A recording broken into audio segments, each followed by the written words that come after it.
ہماری اسٹارٹ میں بات چل رہی تھی انفینٹ مورٹیلٹی ریٹ پر. اب 1000 میں سے آلموسٹ 62 بچے. You know it is a big issue. Infant mortality rate جو ہمارا ہے نا، یہ آپ کو پتہ ہے پچھلے 30 سالوں میں یہ ہمارا خراب ہوا ہے. ہم نے امپروو نہیں کیا ہے، جبکہ انڈیا اور بنگلہ دیش 50% سے زیادہ امپروومنٹ اچیو کر چکے ہیں. اور پاکستان 50%.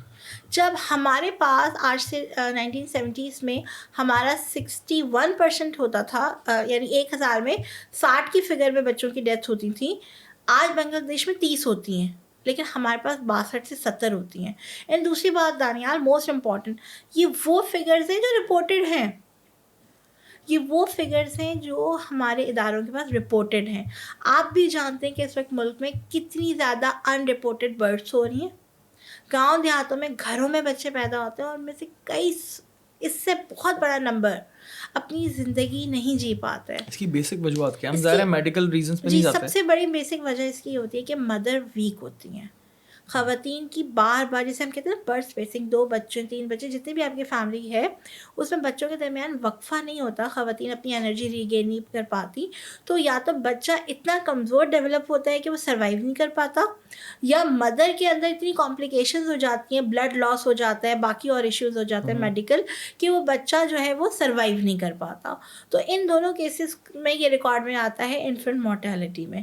لیکن یہ وہ نمبرز ہیں جو ہسپتالوں سے رپورٹ ہوتے ہیں، لیکن بہت بڑی تعداد میں ابھی بھی گاؤں دیہاتوں میں ہوم میں ڈلیوریز ہو رہی ہیں، برتھس ہو رہی ہیں، جو ان کا رپورٹڈ نہیں ہوتے کیسز. اور یہ ہماری جو پاپولیشن تیزی سے بڑھ رہی ہے، بچوں کی جلدی شادی کر دی جاتی ہے، کیونکہ دیکھیں نا، جب ایک بڑی فیملی ہوتی ہے تو اس کے وسائل پیرنٹس کے لیے بھی مینیج کرنا مشکل ہوتا جاتا ہے.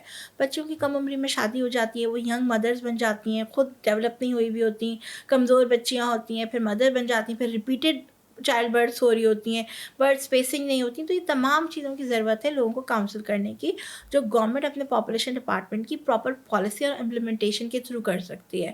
وہی جو بات ہم نے اتنی دیر سے کی کہ ہمیں اپنی عوام کو کاؤنسل کرنا ہے، انہوں نے اپنی فیملی کو پلان کرنا ہے، انہوں نے ہر مرتبہ سوچنا ہے کہ میری فیملی کتنی بڑی ہوگی، میری وائف کی ہیلتھ کیسے ہوگی، اور جو بچہ آئے گا اس کے لیے ہم نے کیا انتظامات کر کے رکھنے.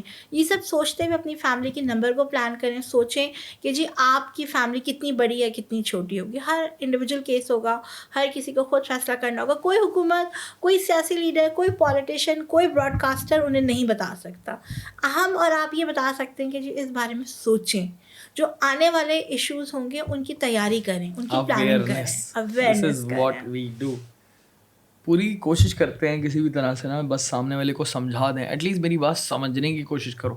ہاں باقی فیصلہ تمہارے ہاتھ میں، of course you can go against it, ظاہر ہے تمہارا اپنا آپشن ہے، اب تمہاری اپنی چوائس ہے. لیکن ایک بار سمجھ لینا کوئی سامنے والا بات، تو پھر امید یہی ہوتی ہے کہ یار چیزیں بہتر ہو جائیں گے.